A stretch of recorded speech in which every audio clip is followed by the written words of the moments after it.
जय हिंद दोस्तों। आप देख रहे हैं वसुधैव कुटुंबकम चैनल। जैसा कि आप सभी जानते हैं कि वसुधैव कुटुंबकम चैनल सनातन संस्कृति की उत्थान के लिए कार्य कर रहा है और किस तरह से कार्य किया जाए, कहाँ कहाँ विसंगतियाँ उत्पन्न हो रही है सनातन संस्कृति की उत्थान में, ये भी बात जानने की कोशिश करते हैं। तो कहाँ से जानते हैं? तो समाज में बुद्धिजीवी वर्ग हैं,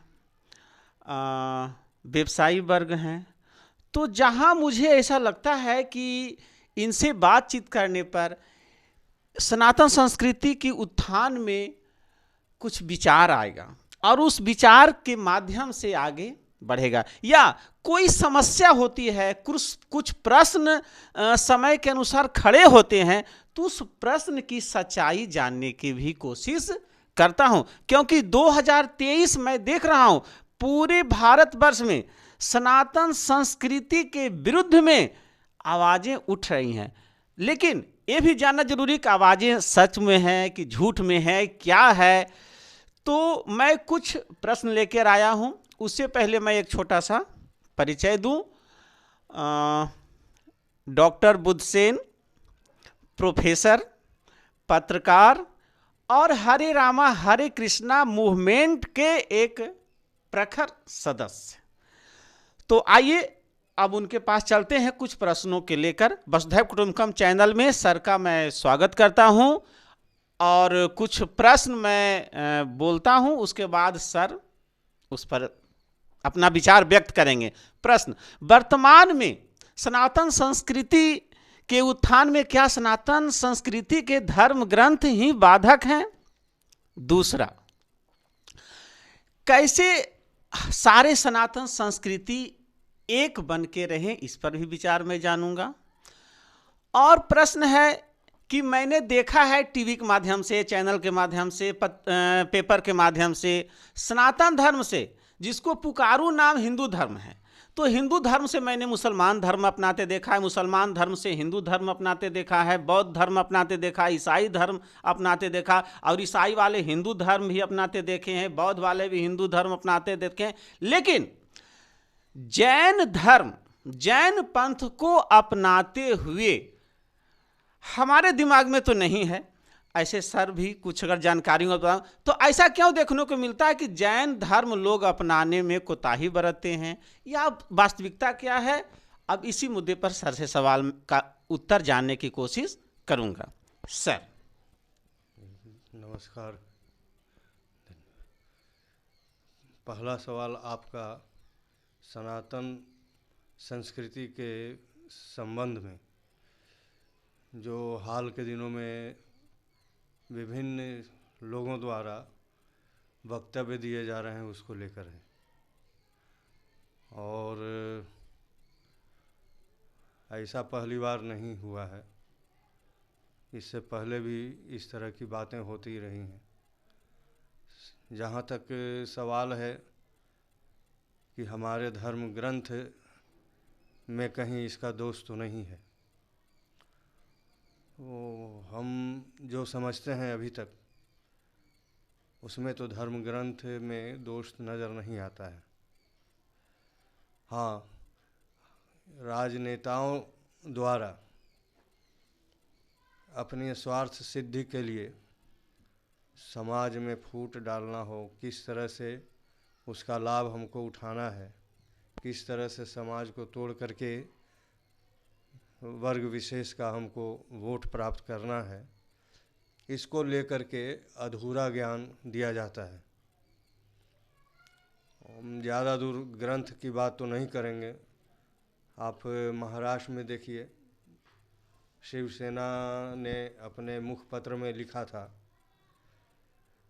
कि बिहार जिसका एक गौरवशाली इतिहास रहा है, बिल्कुल, यह क्या हो गया है बिहार को। पहले वहाँ डॉक्टर राजेंद्र प्रसाद, सत्येंद्र नारायण, अनुग्रह नारायण सिंह, डॉक्टर श्री कृष्ण सिंह, लाल सिंह त्यागी जैसे लोग चुनाव जीतकर आया करते थे। अब कौन आ रहे हैं?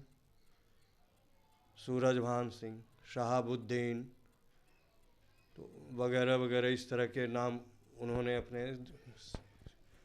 दोपहर का सामना समाचार पत्र में लिखा था। तो उसी पे उन्होंने कहा था कि बिहारी को इस पर सोचना चाहिए। तो राजनेताओं ने उसकी छोटी सी बात पकड़ ली और उसको कहा कि बिहारियों को वहाँ शिवसेना ने गाली दी है, मार कर भगाया है। तो हमारा ये कहना है कि हम जहाँ रह रहे हैं तो हमको तो वहाँ के हिसाब से रहना होगा, वहाँ की संस्कृति को अपनानी होगी, वहाँ के लोग क्या चाहते हैं, किस रूप में रहते हैं, वो भी सनातन धर्म के ही हैं। ऐसा नहीं है कि वो किसी अन्य धर्म से हैं, सनातन धर्म से ही हैं। लेकिन आप जिस तरह से सनातन धर्म का पालन करते हैं उसमें और उनके पालन करने में अंतर हो जाता है। और सबसे बड़ा बाधक साफ सफाई की है, बोल चाल की भाषा है। आप जहाँ जाइएगा वहाँ आप अपनी भाषा की छाप छोड़ना चाहिएगा, अपने रहन सहन को नहीं सुधारिएगा, वहाँ के लोगों को दिक्कत होती है। इसी पे उन्होंने कहा कि आप जो वहाँ से आते हो इधर काम करने के लिए बाहर, तो आप वहाँ जात पात में बंट करके वोट देते हो। तुम योग्य आदमी क्यों नहीं चुनते हो जिससे कि तुम्हारी समस्या का समाधान हो, वहाँ इंडस्ट्री स्थापित हो, उद्योग वगैरह हो जैसा पहले था। तो आप नेताओं को पकड़ो, उन पर दबाव डालो, नहीं सुने तो उसका इलाज भी करो। आप वैसे नेताओं को जिताओ ही मत जो तुम्हारी नहीं सुने। तो जब वोट देने की बारी आती है तो जाति पे वोट दे देते हो और उसके बाद नौकरी की तलाश में दूसरे राज्य चले आते हो। तो उन्होंने लोगों को जगाने का काम किया है, लेकिन उसका राजनेता लोग गलत लाभ उठाए, भड़काया आकर के बिहार में, अरे तुमको तो गाली दिया, ये शिवसेना वालों ने गाली दी है तुम लोगों को, अपना आंदोलन शुरू कर दिया, एक मुद्दा उनको मिल गया। तो उसी तरह से हमारे धर्म ग्रंथ को भी बिना पूरी तरह जाने और बिना उस समय की परिस्थिति को जाने लोग व्याख्या कर दे रहे हैं। तो ये गलत है, लोगों के बीच गलत संदेश दे करके फूट डालो राज करो वाली बात, ये नेताओं को क्या है, उनको तो कुछ इससे है मतलब ही नहीं है। वो तो अपने स्वार्थ के लिए किसी को भी कुछ भी कर सकते हैं। रामचरितमानस को भी फाड़ के जलाया गया है सर, भारतवर्ष में ही 2023 में भी। नहीं तो वही हम तो वही बता रहे हैं, सब ये वोट की राजनीति है। तो उस समय जिस समय रामचरितमानस की रचना हुई, वो जो परिस्थिति थी और आज की परिस्थिति में आसमान ज़मीन का अंतर है। उस समय देश बहुत खराब स्थिति में गुजर रही थी। जो मुग़ल शासक थे तो यहाँ देखते थे कि कौन हमारी ओर आकर्षित होता है, किसको हम प्रलोभन देकर अपनी तरफ मिला सकते हैं। तो वैसे में जो कमज़ोर तबका के होते थे वो प्रलोभन में आ जाते थे, उनके साथ हो लेते थे। तो इसीलिए उसमें कहा गया है कि ढोल गंवार शूद्र पशु नारी, ये सब माने सकल ताड़ना के अधिकारी, यानी हमेशा उस पर आप निगाह रखिए। जैसे ढोल है, ढोल आया तो पहले से तो ढोल के ज़रिए लोगों को सूचना दी जाती थी। अब सूचना आपको दी जा रही है तो आप उस पर ध्यान रखिए कि भाई आया है तो क्या बोल रहा है, वो ढोल बजा करके क्या बोल रहा है, उसको हमेशा ताड़ते रहिए कि अरे ढोल बज रहा है तो क्या हो रहा है। उसी तरह गंवार है, जिसको बुद्धि नहीं है, ज़्यादा आगे पीछे सोच नहीं सकता है, तो उस पर भी निगरानी की ज़रूरत है कि कहीं कोई उसे बरगला तो नहीं रहा है, कोई बरगला करके उसको उसके पद से भटका तो नहीं रहा है। और नारी की बात है, पशु नारी है, तो नारी की बहुत प्रतिष्ठा हुआ करती थी, आज भी है। नारी को सर्वोच्च माना गया है और उसको लोग प्रतिष्ठा से जोड़कर देखते हैं। तो आप देखते होंगे कि मुग़ल लोग जब आक्रमण करते थे, या कोई भी हो, मुग़ल ही क्यों, यहूदी हो, जो भी हो, तो उनका पहला निशाना यही लोग होते थे, स्त्री। हाँ, स्त्री होती थी। और वो संदेश भेज दिया जाता था राजा को कि अपनी पुत्री का या अपनी पत्नी को हमारे हवाले कर दो, और नहीं तो नहीं, अपने राज्य को हवाले कर दो, नहीं तो उसको भेज दो। तो इस तरह का प्रस्ताव जाता था। तो वही है कि हमेशा आप नज़र रखिए उस पर कि कहीं उस पर कोई गलत नज़र तो नहीं डाले, गलत दृष्टि नहीं डाल रहा है। पशु है, पशु को अगर आप ध्यान नहीं रखिएगा तो कब किधर वो चला जाएगा, किसके खेत में घुस जाएगा। तो इसको लोग गलत अर्थ में लोगों को भड़काने का काम करते हैं। जी जी, जबकि इसका अर्थ बहुत सुंदर है, बहुत सुंदर है। उस समय बहुत खराब स्थिति थी भारतवर्ष में। सनातन धर्मावलंबी जो थे वो टुकड़े में बटे हुए थे, उनको एक करने का काम तुलसीदास जी ने किया है। बोलिए। और उसी एकजुटता के लिए उन्होंने ये रामचरितमानस की रचना की है। अब इसको अब क्या कहा जाए, अभी अब तो कुछ नहीं, आप तो जवाब अब दे दिए सर। अब प्रश्न का जवाब मिल गया। अब दूसरा प्रश्न सर कि हम लोग जितने सनातनी हैं वो हम लोग किसी न किसी कारणवश अलग अलग महसूस करते हैं। क्या किया जाए कि हम लोग एक मंच पे आए, एक कहें, गर्व से कहो हम सनातनी हैं, क्यों बटे हुए हो जात पात ऊंच नीच ये सब, तो कुछ इस पर बताया जाए। इसमें तो खुद लोगों को सोचना होगा और सभी का कर्तव्य बनता है एक दूसरे का ख्याल रखना। लेकिन वर्तमान परिस्थिति जो है उसमें लोग सिर्फ अपना हित देख रहे हैं। आज से 50 साल पहले पीछे जाइएगा तो 50 साल क्या, आप 40 साल भी पीछे जाइएगा तो देखिएगा कि जितने आपके आसपास के लोग थे, या गांव हो या शहर हो, कहीं भी पूरा एक लगता था कि परिवार है, एक दूसरे के सुख दुख में लोग रहते थे। जी जी। हर घर की खबर, माने एक घर की खबर दूसरे घर में होती थी कि किसके यहाँ क्या कष्ट है, उसका निवारण कैसे हो, उसके लिए सभी लोग चिंता करते थे।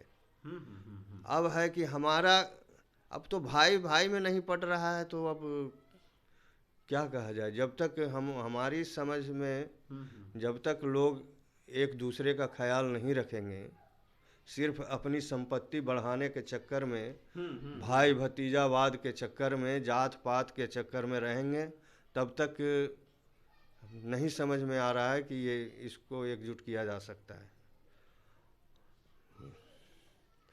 जी। और हमारे जो नेता लोग हैं, कुछ लोग दलित संगठन बनाए हैं, तो कुछ कुर्मी समाज बनाए हैं, कुछ कुशवाहा समाज बनाए हैं, कुछ यादव समाज बनाए हैं, कुछ वैश्य समाज बनाए हैं, कुछ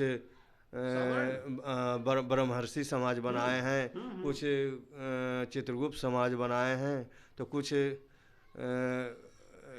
करणी सेना बनाए हैं। तो इस तरह से तो आप बांट रहे हैं सबको, एक एक करके सब बंट रहा है, और इसका लाभ आपको नहीं मिल रहा है, नेता उठा रहे हैं। आप सिर्फ बस उसके मोहरा मात्र हैं, नेताओं का मोहरा हैं। आप देखिए ना, यहाँ रामविलास पासवान दलित के नेता हैं, क्या लगता है आपको? मायावती, हाँ, वो खुद कुर्सी पर बैठती हैं, बाकी उनके जो और लोग हैं, चाहे कोई भी हों, उनसे उम्र में भी बड़े हों, वो ज़मीन पर बैठते हैं। तो आप दलित क्यों खुद को कहती हैं? आप दलित कहाँ हैं? आप तो दूसरे को दल रही हैं या आप दल रहे हैं? आप दलित कहाँ से आ गए और खुद कैसे आप दलित की लड़ाई लड़ रहे हैं? आप इतिहास उठाइए, जितने भी दलितों को हक दिलाने का काम किया है ये सवर्णों ने किया है।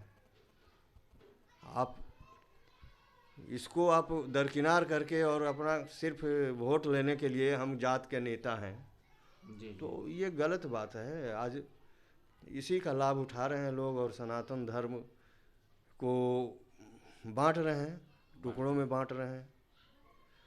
आप इसका तो कोई जवाब है नहीं कि कैसे ये किया जा सकता है। जब तक ये लोग स्वार्थ सिद्धि में रहेंगे, हाँ नहीं उठेंगे, तब तक नहीं होगा।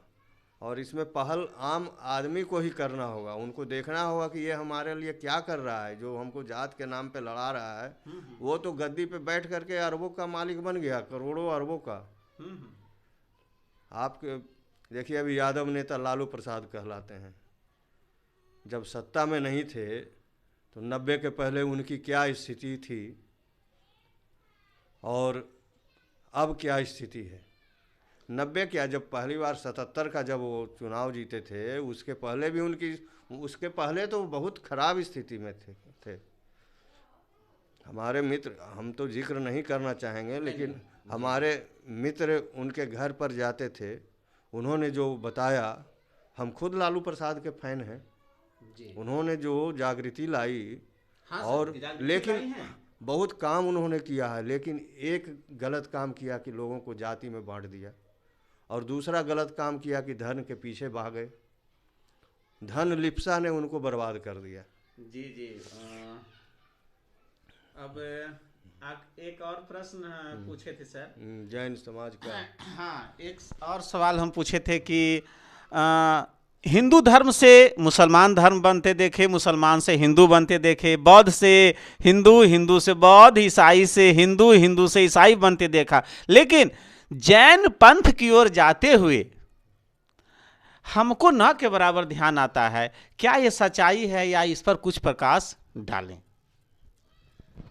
ऐसी बात नहीं है, जैन संप्रदाय की ओर भी लोग जाते हैं। हाँ, ये अलग बात है कि अनुपात बहुत कम है। अगर 500 दूसरे धर्म में लोग प्रवेश करते हैं तो 10 मानकर चलिए कि जैन जैन धर्मावलंबी बनते हैं। और जहाँ हमारे भी कई मित्र हैं ऐसे जो जैन समाज से ताल्लुक़ रखते हैं, तो आपस में बातचीत करते हैं। हमसे भी बात उनकी कई बार हुई। उनका यही मानना है कि जैन समाज में जो क्षेत्र विशेष के लोग हैं उनका वर्चस्व है जी, और वो माने क्या कहा जाए, दूसरे राज्य के लोगों को, हालांकि जिस राज्य में भी वो हैं वहाँ उनका वर्चस्व है। वो भले ही उनकी संख्या कम है, लेकिन उसी में वो वर्चस्व स्थापित किए हुए हैं। स्थानीय लोग जो हैं उनको गुट में बांट दिए हैं, कुछ को प्रलोभन दे दिए, जो उनके तरफ नहीं मिला उनको उपेक्षित रखे। तो इस कारण लोग देखते हैं कि अगर जैन संप्रदाय की ओर अगर हम गए भी तो वहाँ तो खुद आपस में इतना न मार काट है, वर्चस्व की लड़ाई है और शांति की बात लोग करते हैं, लेकिन वहाँ शांति कहाँ है, अशांति है। तो इसीलिए लोग, हमको जो लगता है कि जैन धर्म की ओर थोड़ा अन्य के मुकाबले इसमें कम लोग जाते हैं। जी जी। और अभी है राजस्थान में जैनियों की आबादी अच्छी है, संख्या अच्छी है। गुजरात हो गया, लेकिन हर जगह वही है, जो राजस्थान के लोग हैं उन्हीं का ज़्यादा वर्चस्व है। जी, तो राजस्थान का और गुजरात का, बाकी और कहीं का नहीं है। तो मेरी समझ में तो यही आता है। और जी जी जी।